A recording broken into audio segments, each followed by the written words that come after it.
ఈరోజు నేను మీకు చూపించేది రోటి పచ్చడి అన్నమాట. నిజంగా ఇదైతే మా అమ్మమ్మ రెసిపీ. నేను చిన్నగా ఉన్నప్పుడే ఆమె దగ్గర నేర్చుకున్నాను.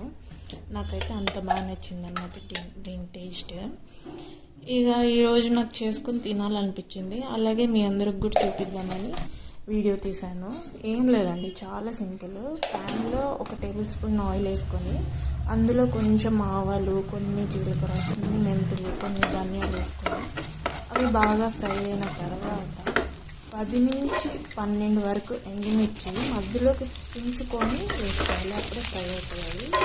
ఇక్కడ మెయిన్గా ఏంటంటే ఈ ఎండుమిర్చి హైలో పెట్టుకొని ఫ్రై చేసుకోవద్దండి, లేదంటే మాడిపోతాయి. సిమ్లో పెట్టుకోవాలి. అలాగే కొంచెం కరివేపాకు వేసుకొని ఫ్రై చేసుకోవాలి, మళ్ళీ మాడిపోకుండా చేసుకోవాలి. వీడియోలో చూపించిన విధంగా ఫ్రై అయ్యే వరకు వేసుకొని తీసుకొని పెట్టుకోవాలి.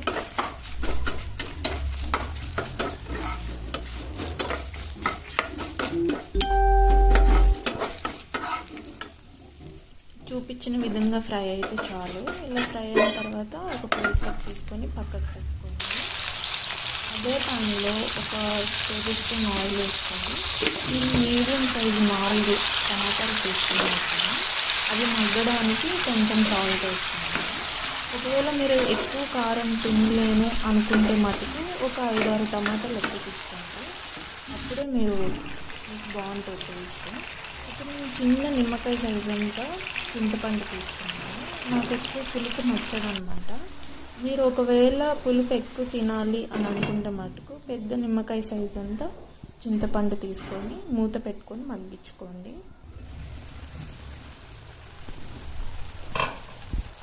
వీడియోలో చూపించిన విధంగా అది బాగా ఫ్రై అవ్వాలి.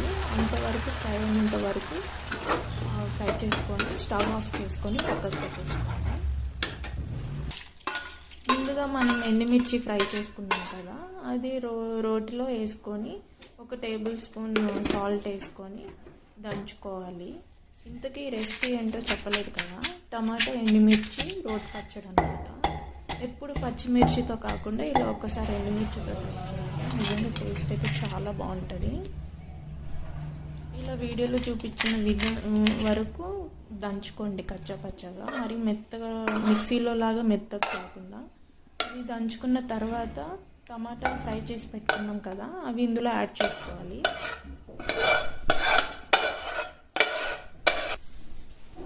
యాడ్ చేసుకున్నాక దబామని దంచకండి. దంచితే అది కళ్ళల్లోనూ ముఖం మీద అక్కడిక్కడ పడుతుంది. సో వీడియోలో చూపించిన విధంగా మెల్లగా దంచుకోండి. మెల్లగా వీడియోలో ఎలా చూపిస్తున్నానో అలా దంచుకోండి.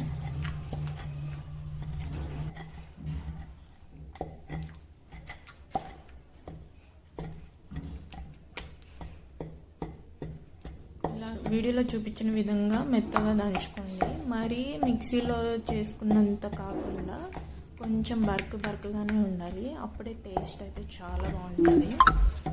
అదేంటో నానమ్మ రెసిపీస్ కానీ అమ్మమ్మ రెసిపీస్ కానీ టేస్ట్ సూపర్ అంటే సూపర్ ఉంటుంది కదండి. ఇలా లాస్ట్కి ఇక్కడ సాల్ట్ చెక్ చేసుకోండి. ఒకవేళ మీకు సాల్ట్ సరిపోకపోతే కొంచెం సాల్ట్ యాడ్ చేసుకోండి. నాకైతే సాల్ట్ సరిపోలేదు, ఎందుకంటే ఇది అన్నంలోకి తినేది కాబట్టి కొంచెం సాల్ట్ ఎక్కువే పడుతుంది. నేను కొంచెం సాల్ట్ యాడ్ చేసుకున్నా. వీడియోలో చూపించిన విధంగా ఇంత కన్సిస్టెన్సీ వచ్చిన వరకు దంచుకొని కొంచెం పక్కకి తీసి పెట్టుకోవాలి. దాంట్లో నేను 2 వెల్లుల్లిపాయ వేస్తున్నా ఫ్లేవర్ కోసం. ఒకవేళ మీకు ఫ్లేవర్ ఇంకా కావాలి అనుకుంటే 4-5 వెల్లుల్లిపాయ వేసుకోండి. అలాగే ఒక మీడియం సైజు ఉల్లిపాయ వేసుకుంటున్నాను నేను కట్ చేసుకొని. అది కచ్చాపచ్చగా దంచుకోవాలి. దంచుకున్న తర్వాత పక్కకు తీసి పెట్టుకున్న పచ్చడి ఇందులో కలుపుకొని మళ్ళీ దంచుకోవాలి. మొత్తం కలిసిన తర్వాత మొత్తం కలిసేలా దంచుకొని ఆ తర్వాత పక్కకు తీసుకోవడమే. ఇలా తీసి పెట్టుకుంది మీరు అదే తాలింపు వేసుకోవాలంటే వేసుకోండి. నాకైతే ఇలానే ఇష్టం. ఇట్లా కూడా తినొచ్చు. వేడి అన్నంలోకి నెయ్యి వేసుకొని ఒక్కసారి ఇలా తిని చూడండి, ట్రై చేసి చూడండి, చేసుకొని తిని కమెంట్ చేయండి.